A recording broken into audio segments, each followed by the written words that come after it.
Bonjour frères et sœurs, que Dieu vous bénisse richement. Alors je suis très heureux de vous retrouver aujourd'hui pour cette nouvelle vidéo de motivation et aujourd'hui ma vidéo est intitulée Plus de toi Seigneur. Et la Bible nous fait savoir que dans les derniers jours, Dieu va répandre de son esprit sur toute chair.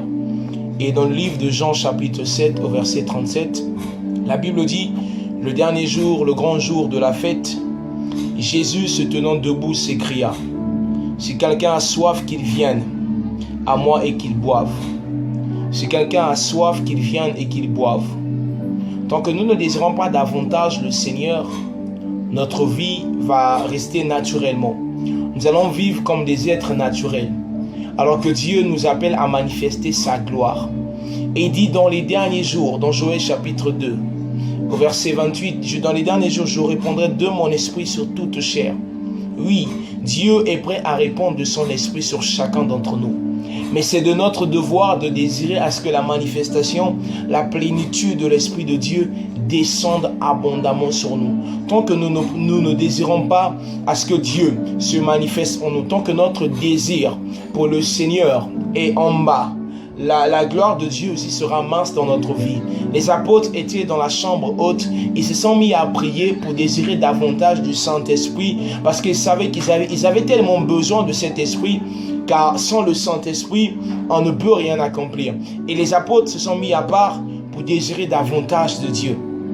Et Dieu nous exhorte dans Ésaïe chapitre 55. Il dit: venez vous tous qui avez soif, venez aux eaux. Il dit: venez vous tous qui avez soif. Donc la soif est la principale chose à faire si nous voulons recevoir plus de Dieu. Si nous voulons voir vraiment la manifestation de la gloire de Dieu, nous devons désirer davantage de lui. C'est vrai, nous pouvons prier pour autre chose, mais la priorité doit être d'abord centrée sur Jésus. Plus de toi, Seigneur, plus de toi dans ce que nous faisons. L'Église a perdu le manteau de la gloire de Dieu. L'Église s'est tournée vers autre chose alors que la priorité doit être Jésus-Christ. La priorité doit être Jésus parce que oui, Jésus-Christ reviendra pour son Église et il prendra ceux qui auront eu une intimité forte avec lui.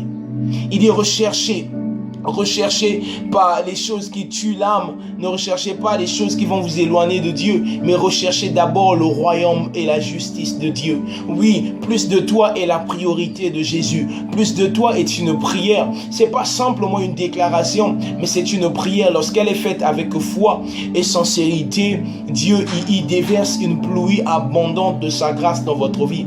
Alors aujourd'hui, j'aimerais vous encourager là où vous êtes à désirer davantage de Jésus, à désirer davantage du Saint-Esprit, car nous avons besoin de Jésus en ces temps de la fin. Et la Bible nous fait savoir dans Zacharie 4, 6, et ce n'est ni par notre force, ni par notre puissance, mais c'est par l'Esprit de Dieu. Tant que nous ne désirons pas de l'Esprit de Dieu, Dieu ne fera rien pour nous. Nous devons tous avoir cette envie-là, de nous mettre à part pour chercher la face de Dieu. Il dit: si vous me cherchez de tout votre cœur, je me laisserai trouver à vous. Si vous me cherchez, je me laisserai trouver à vous. Dieu se montre à ceux qui le cherchent. Dieu se révèle à ceux qui ont soif de lui. Jésus se révèle à ceux qui désirent le rencontrer. Tant que vous ne désirez pas, vous allez rester là avec ce même niveau, peu importe le nombre d'années que vous avez dans la foi. C'est votre désir qui détermine la plénitude de la gloire de Dieu dans votre vie. Oui, Saul était un homme normal, mais le jour où il a rencontré Jésus, sa vie a changé. Et il s'est mis à la poursuite de Jésus. Il s'est mis à la poursuite de la gloire de Dieu. Ici et là, il évangélisait. Il gagnait les âmes pour le Seigneur. Il se mettait à part pour la gloire de Dieu. Pierre également, qui était pécheur, il a poursuivi la mission de Jésus. Il a eu soif de Jésus. Il a dit: à qui irons-nous, Seigneur?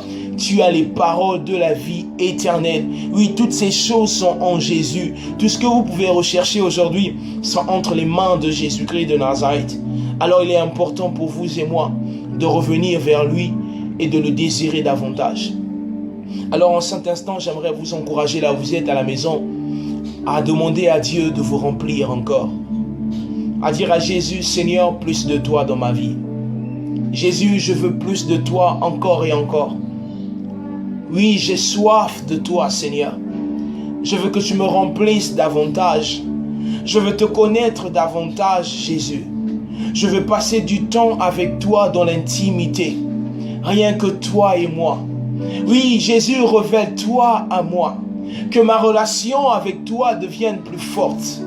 Que ma relation avec toi s'intensifie encore et encore, Jésus. Révèle-toi à moi. Oui, comme une biche soupire après des courants d'eau. Ainsi, mon âme soupire après toi, Jésus. Oui, je te désire. Dès le matin, je te désire. Oui, Jésus, remplis-moi. Que des fleuves d'eau jaillissent en moi, Seigneur, par toi. Remplis-moi, je veux te connaître encore et encore. Je vais passer des instants incroyables avec toi. Que ma relation avec toi soit sincère. Demandez à Jésus de vous remplir.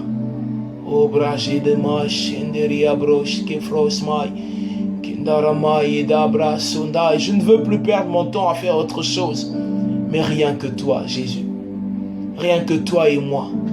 En tête à tête, rien que toi et moi. Je veux te rencontrer comme Saul. Je veux te rencontrer sur mon chemin. Que Dieu vous bénisse. Et je vous encourage à continuer à prier à la maison, à ce que Jésus se manifeste pleinement en vous. Faites cette prière à Jésus, dites Jésus plus de toi. Alors que vous allez le faire, il va continuer à déverser quelque chose en vous. Que Dieu vous bénisse richement et je vous dis à très bientôt sur Word of Motivation dans le nom de Jésus-Christ.